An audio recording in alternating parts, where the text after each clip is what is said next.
मैंने कल से लेके आज तक सभापति महोदया सारे विपक्ष के भाषण को सुना। सारे विपक्ष के भाषण में असत्य, गुमराह करने वाले तथ्य, निराशावादी, डर और डर की जो पराकाष्ठा हो सकती है कि डर के आगे कुछ नहीं है, हम कभी जीत नहीं सकते, उस तरह के भाषण को देखा। यहां विपक्ष के नेता ने भाषण दिया, सभापति महोदया, मैं वो नहीं हूं जो हूं, जो मैं दिखता हूं वो मैं नहीं हूं। पिछली बार मैंने कहा था कि यहां प्रेत आकर भाषण देके चला गया। इस बार जो मुझे लगा उनके भाषण से कि एक फिल्म हमने देखी थी मिस्टर इंडिया, अनिल कपूर जो है किसी को दिखते नहीं है, फिर दिख जाते हैं। यदि लाल जो है कहीं दिखाई देगा तो वो मिस्टर इंडिया के अनिल कपूर हैं, जो दिखते हैं वो नहीं दिखते हैं, जो दिखते हैं वो नहीं दिखते। विपक्ष का क्या डर है सभापति महोदया, ये आप समझिए। गॉस्पेल ट्रुथ के आधार पर असत्य को सत्य बनाने की कोशिश कर रहे हैं। पूरा विपक्ष जो मुस्लिम की राजनीति करता रहा, आज हिंदू हिंदू चिल्ला रहा है। जिस लोकसभा से अवधेश, जिस लोकसभा से अवधेश पासी एमपी है, उसका नाम फैजाबाद है। किसी ने फैजाबाद नहीं कहा, सबने अयोध्या कहा। यही भारतीय जनता पार्टी की जीत है, यही मोदी की जीत है। और मैं प्रधानमंत्री जी को बधाई देना चाहता हूं, धन्यवाद देना चाहता हूं। रामायण की एक चौपाई है कि राम रमापति करधन लेहु, खैंचत चाप मिटई संदेहु। उन्होंने पूरे देश को यह मैसेज दे दिया कि यह देश हिंदू है, हिंदू राष्ट्र है और मुसलमान के नाम पर कोई राजनीति नहीं हो सकती है। फैजाबाद का नाम अपोजिशन के किसी आदमी ने नहीं लिया। क्या सत्य है? इन्होंने कहा हमारे ऊपर ईडी आ गई, हमारे ऊपर सीबीआई आ गई, हम किसी से नहीं डरते। आप वहां चले गए, बांसवाड़ा चले गए, आपने क्या भाषण दे दिया, क्या जीत गए? मैं एक ऐसा शख्स हूं, अखिलेश जी सुनिए आराम से, मेरे ऊपर कांग्रेस और जेएमएम ने 44 केस किए। मेरे 80 साल 85 साल के माँ पिताजी के ऊपर केस हुए। गैलरी में मेरी वाइफ बैठी हुई है, मेरे बच्चे बैठे हुए हैं, उनके ऊपर केस हुआ, भाई के ऊपर केस हुआ। और सरकार ने आरटीआई मैंने मंगाया है, 10 करोड़ रुपया हाई कोर्ट और सुप्रीम कोर्ट में मेरे से केस लड़ने के लिए किया।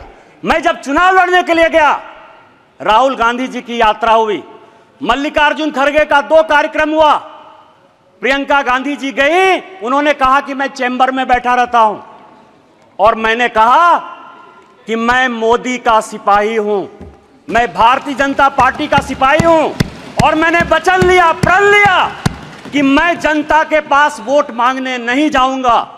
2 मार्च को पार्टी ने मेरा टिकट अनाउंस किया, 2 मार्च को मेरा चुनाव 1 जून को हुआ।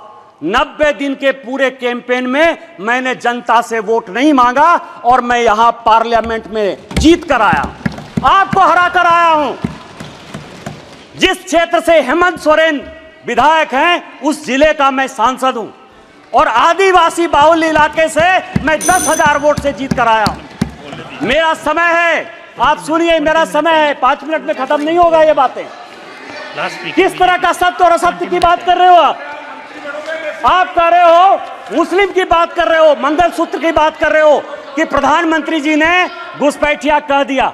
हां, प्रधानमंत्री जी ने घुसपैठिया कह दिया। 2009 में सभापति महोदया आप मंत्री थी। 2009 से इस संसद में, इस सदन में मैं 200 बार बोल चुका हूं कि मैं जिस इलाके से आता हूं बांग्लादेश, वहां बांग्लादेशी घुसपैठिया बढ़ा हुआ है संथाल परगना में। चाहे वो जामताड़ा हो, पाकुड़ हो, साहबगंज हो, मुर्शिदाबाद हो, मालदा हो, किशनगंज हो, अररिया हो।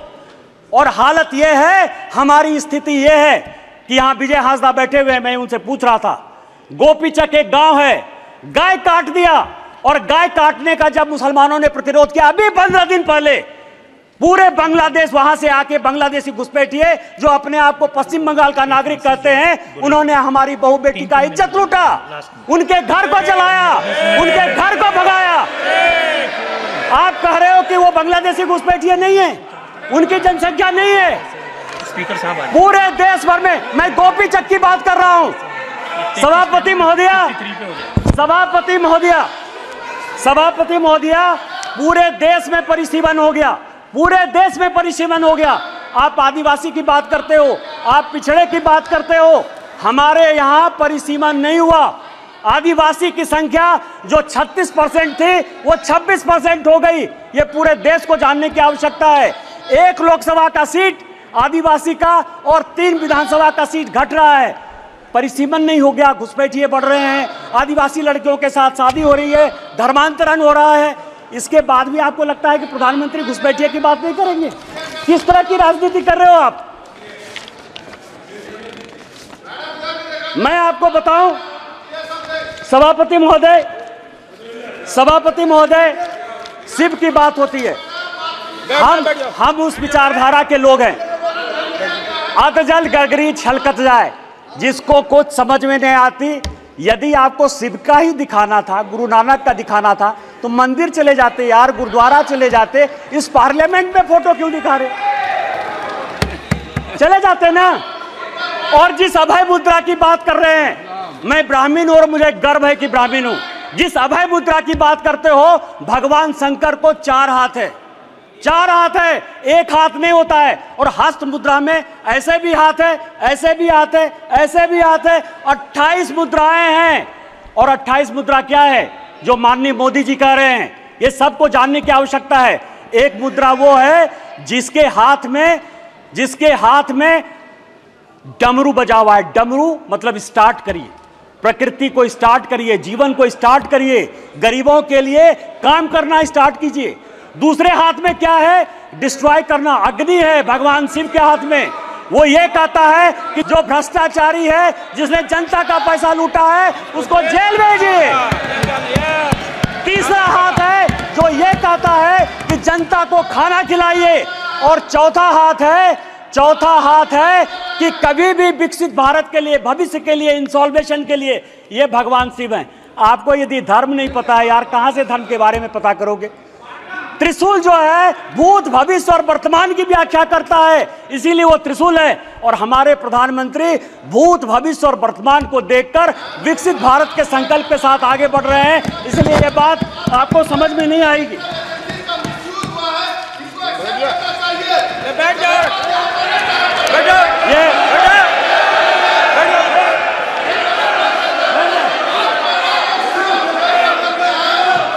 ये सभापति महोदया, ये संविधान की बात करती हैं। अभी मैंने कहा मिसा जी, मैं आपके बारे में बोला, उन्होंने कहा कि मैं बोलूंगा। मिसा भारती जब पैदा हुई तो जेल में थे। मेरे गुरु गोविंदाचार्य उस वक्त वो भी जेल में थे, राम बहादुर राय भी जेल में थे।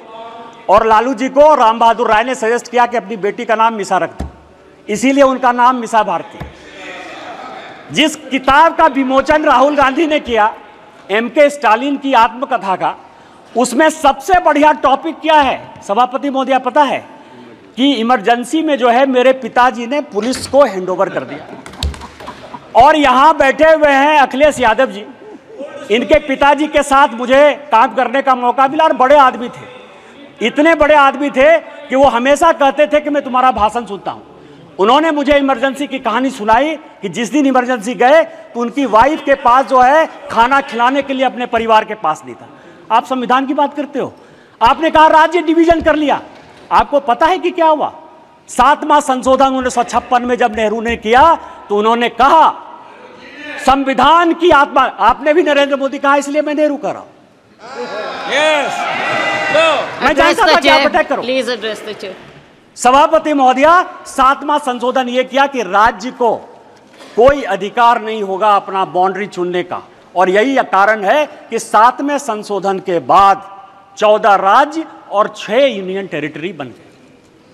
आप संविधान की बात करते हो, आप कहते हो संविधान बचाने की बात करते हो। संविधान की प्रस्तावना स्वर्ण सिंह कमेटी के बाद जब इमरजेंसी में सारे बड़े नेता, चाहे वो लालू प्रसाद जी हो, मुलायम सिंह यादव हो, करुणानिधि जी हो, अडवाणी जी हो, अटल जी हो, हेमवती नंदन बहुगुणा हो, कांग्रेस के चंद्रशेखर जी हो, बाबू जगजीवन राम हो, जब सारे जयप्रकाश नारायण, मैं MP की बात कर रहा हूं, ये सारे लोग जब जेल में बंद थे तो स्वर्ण सिंह कमेटी बनाई 1976 में। 42वां संशोधन हुआ। उस 42वें संशोधन ने हमारे धर्मपरायण देश को, हम धार्मिक हैं, हम हिंदू हैं, बिट्टू यहां बैठा हुआ सिख है, बुद्धिस्ट हैं, रिजू जी उन्होंने कहा कि हम बुद्धिस्ट हैं, यहां ओवैसी बैठे हुए हैं, इस्लाम उनके लिए गर्व का विषय है। आपने हमारे देश को धर्मनिरपेक्ष कर दिया, रातों रात बदल दिया। आपने उसमें इंटीग्रिटी शब्द जोड़ दिया। पूरा देश जो है ईमानदार है, इसी कारण ईमानदारी से चलता है। आपने ईमानदार जोड़ दिया और आपने उसमें सोशलिस्ट जोड़ दिया। अरे कैसे सोशलिस्ट हो सकते हैं हम यार? कोई कम्युनिस्ट हो सकता है, कोई कैपिटलिस्ट हो सकता है, तुमने जो है सोशलिस्ट पूरे प्रेम्बल को बदल दिया और आप संविधान बनाने की बात करते हो। उन्होंने कहा कि जो हम कानून बनाएंगे, जो फंडामेंटल राइट हुए थे, जो हमने हमारे फोर फादर्स ने जो फंडामेंटल राइट्स दिए थे, उसके साथ आपने फंडामेंटल ड्यूटीज एक अलग शब्द जोड़ दिया। आप संविधान बनाने की बात करते हो। पूरा का पूरा 42वां संशोधन, उन्होंने कहा कि जो संविधान कानून बनाएगा, क्योंकि इंदिरा गांधी की सदस्यता खत्म हो गई थी, उन्होंने कहा कि हम फिर से रिइंस्टेट होकर देश के प्रधानमंत्री बन जाएंगे। आप मेरे ऊपर कोई क्वेश्चन नहीं कर सकते हो। लोकसभा के जो समय है, समय सीमा 5 साल, उन्होंने कहा अब 6 साल होगा। खाता न वही, इंदिरा गांधी जो कहे सही, संविधान वही है। अरे संविधान बचाने वाले यदि मोदी ने थे, मोदी ने संविधान बदला, 370 के लिए बदला, शेड्यूल कास्ट के लिए बदला, ओबीसी को संवैधानिक दर्जा देने के लिए बदला। और जब भी schedule caste, schedule tribe, OBC की बात होगी, हम संविधान बदलेंगे और हमको कोई संकोच नहीं। सवाल ये है, ये आर्य और अनार्य की बात करते हैं, ऋषि मुनि की बात करते हैं। राजा साहब, आप हमारे मित्र हो। मैं एक ऐसा आदमी था जो तिहाड़ में आपसे मिलने के लिए गया, कांग्रेस ने आपको जेल भेजा। आपको पता है कि गुरु वशिष्ठ, विश्वामित्र, अगस्त मुनि, ये कोई भी ब्राह्मण नहीं थे। रामायण, महाभारत, गीता लिखने वाले कोई भी ब्राह्मण नहीं थे। कोई भगवान ब्राह्मण नहीं है।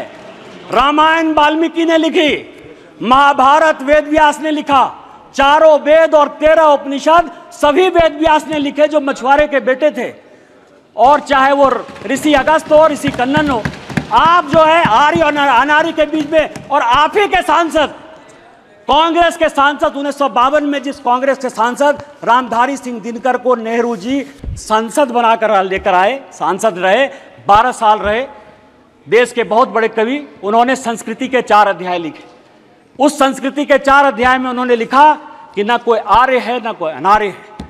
जो हरिजन, जो शेड्यूल कास्ट तमिलनाडु का है, वही कलकत्ता का ब्राह्मण है, और जो कलकत्ता का ओबीसी है, वही पंजाब का जो है सिख है। ये उन्होंने लिखा, कांग्रेस ने लिखा, आपके सांसद ने लिखा। हमें तो गर्व है, ये देश एक है, न जाति है न बिरादरी है। आप किस तरह की बात करते हो, जाति प्रथा की बात करते हो।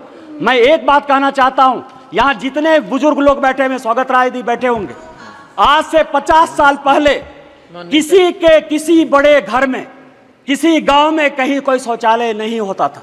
चाहे बड़े परिवार की महिलाएं हो या छोटे परिवार की महिलाएं हो, वो खेत में जाती थी। तो जब खेत में जाती थी तो मेहतर प्रथा कहां से आ गया? जो मुगलों ने दिया, आप उसको सही मान रहे हो, और आप पूरे देश को जो है हिंदुत्व के नाम पर, आर्य के नाम पर, अनार्य के नाम पर, इस्लाम के नाम पर केवल गुमराह करने की कोशिश करते हो। ये गॉस्पेल ट्रूथ को बंद करो, ये कहना बंद करो, और देश को जो है साथ लेकर चलने की बात करो। बस मैं अंत में, सभापति महोदय, एक पॉइंट है कि कल कहा गया कि स्पीकर साहब जो है झुक के प्रधानमंत्री जी को जो है अभिवादन किए और राहुल जी को ऐसे। आज मैंने एक फोटो देखा थल सेना अध्यक्ष का। वर्दी में कहा जाता है कि किसी को प्रणाम नहीं करना चाहिए। आज सारे अखबारों में थल सेना अध्यक्ष का फोटो छपा है और अपनी मां को पैर छू के वर्दी में प्रणाम कर रहे हैं। तैत्तिरीयोपनिषद का एक श्लोक है, अभिवादनशीलस्य नित्यं वृद्धा पसेबिनः चत्वारि तस्य वर्धन्ते आयुर्विद्या यशोबलम। आपसे जो भी बड़े आदमी हैं, पद की, मर्यादा की कभी परवाह नहीं करिए। अभी पार्लियामेंट खत्म हुआ, मैं फरवरी की बात कर रहा हूं। जिस दिन पार्लियामेंट खत्म हुआ मैं बाहर गाड़ी का वेट कर रहा था। मैं सबसे ज्यादा कांग्रेस पर अटैक करता हूं। राहुल जी, सोनिया जी या पूरा कांग्रेस गांधी परिवार मेरा टॉपिक है, क्योंकि मेरे फादर 1975 में इमरजेंसी में सैक कर दिए गए, उनकी जिंदगी में नौकरी नहीं लगी। 19 महीने मेरे परिवार के लोग इमरजेंसी में बंद रहे, इसलिए कांग्रेस के प्रति इतना विद्रोह या ये चीज जो है मेरे मन में है, बचपन से है, क्योंकि मेरा बचपन मैंने देखा ही नहीं, क्योंकि हम लोग सभी देशद्रोही के परिवार के माने जाते थे। सोनिया जी आई, सोनिया जी ने मेरा हाथ पकड़ा सबके सामने, चूंकि सबके सामने पब्लिक में एक काम हुआ, इसलिए मैं पब्लिक में बात कर रहा हूं। और उन्होंने मुझे कहा कि निशिकांत, आज मेरी तबीयत खराब थी, लेकिन तुम्हारे जैसे लोगों को पार्लियामेंट आना चाहिए। मैंने प्रणाम किया उनको। मैंने ये नहीं सोचा कि वो सोनिया गांधी, वो बड़ी हैं। आप किस तरह के डिस्कोर्स में ले जाना चाहते हो? माननीय मोदी जी हमारे पार्टी के बड़े आदमी हैं। पार्टी टिकट दी तो ओम बिरला जो है इस कुर्सी पर बैठे। यदि उनको पैर छू के भी प्रणाम कर लेते ओम बिरला जी, तो उस कुर्सी की ताकत कम नहीं होती। आपको भारतीय सभ्यता और संस्कृति के बारे में नहीं पता है, और यदि भारतीय सभ्यता संस्कृति के बारे में नहीं पता है तो आप जिंदगी में कुछ नहीं कर सकते हो। आज आप 98 में हो, अगले चुनाव में आपको जो है लीडर ऑफ द अपोजिशन का भी मौका नहीं मिलेगा। आपने मुझे मौका दिया। इन्हीं शब्दों के साथ जय हिंद, जय Bharat. Francis George.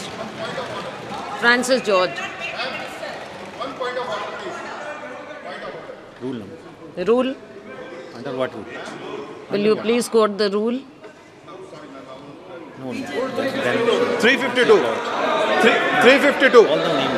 352. Name was taken of our leader और कोर्ट, हाई कोर्ट के द्वारा उनको बरी किया गया, और उसके बाद उनको भ्रष्टाचारी यहां पे कहा जा रहा है, तो इट शुड बी एक्सपंज्ड।